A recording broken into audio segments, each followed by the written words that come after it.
Hi, my name is Sharon Sweetland from Sweetland of Quilts, and today I want to show you how to get around sewing from right to left on a pattern. A lot of people are having trouble with that, the thread breaks, and one thing that I do is I divide my pattern up, and I'm going to show you how I do that. So the pattern I selected was Complex Chain. It's available from the Pattern Cloud. When I digitized this, I wanted it to go from left to right and right to left. But my machine, for some reason, in the last few months has decided it doesn't like to do that. So I had to figure out how I could still use this pattern and be able to sew it out. So what I've done is I've taken it and put it on my CAD screen. And I'm going to select my notes, which you can use your F7 key or you can use your right click of your mouse and you can go down to notes. So I select notes and I see that they're all connected here. And what I want to do is break each one of these lines up. So what I do on the right side is I always click the top one of each one of these sections. You might have to zoom in close to see them better. Now I'm going to go over here, I'm going to do the same thing, but this time I'm going to do it on the bottom of the pattern.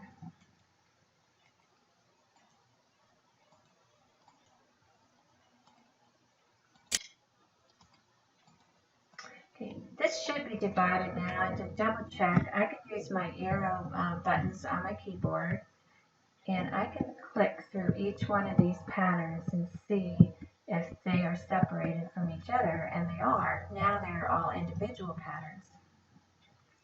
My next step is to take every other one and reverse the start and end. The ones that previously would have started on the right, I want to reverse that. So I'm going to select that. I'm going to go reverse start and end. Then I'm going to go down to the next row and I'm going to reverse start and end. And I'm doing every other one if you notice.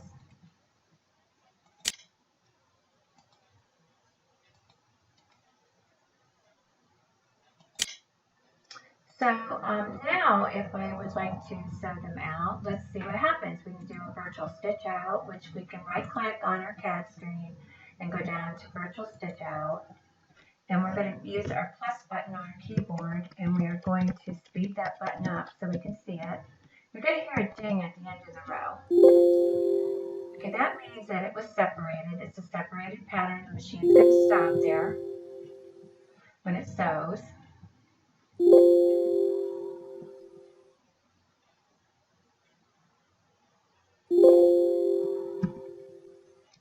So we can just speed it up. We know it's going to happen. Just keep hitting that plus button. It's going to speed up faster and faster. And so we know that they're all sewing from left to right now. So once you know that they're all sewing from left to right, I select the pattern and I save it. I'm going to save this as complex chain all sewed left. And I'm going to come down here. I'm going to save and close it. And I'm going to delete what I have on my screen. And I'm going to come up here and I'm going to grab this pattern that I just made. Now, if you notice there's some blue little dots here, that's telling me that there's a designer pause there. So that means that's pretty good. I think I'm going to be okay. So if I take the pattern and go to repeat patterns, click on my screen, I'm going to go down to set repeats and rows. I'm going to click on it and I'm going to add 2 rows. And because this is all jammed up, this is what you do. You go down to your spacing, and I'm going to do a vertical spacing of 1 inch. Okay, so now it looks good, right? I'm ready to put it on my quilt. I'm going to hit OK. But I always just want to make sure it's still going to sew from left to right. So if I select the first pattern on there, and I select nodes, if you notice there is a blue line, and that means that it's going to stop here and it's going to go over here and sew, and then it's going to stop here and it's going to go over here and sew, and it's going to just keep going back and forth. But to make sure that my machine stops at this node right here, at this end, if you see it, I'm going to go up to Service, Technical Support, Controller Definition, and in the middle row, there's a little box that's right before it. It says Stop at Jump Stitch. If you don't have that checked, I'd like you to check it now, and then go up to File, Save, and Close. Now it's going to stop at every one of the end of these rows. Let's try it.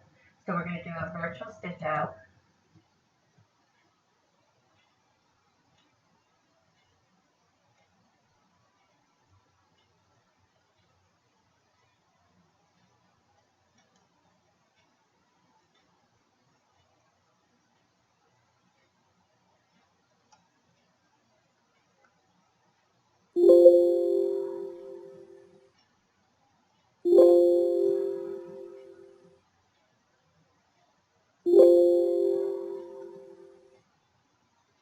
There, and now we have a pattern that's going to sew.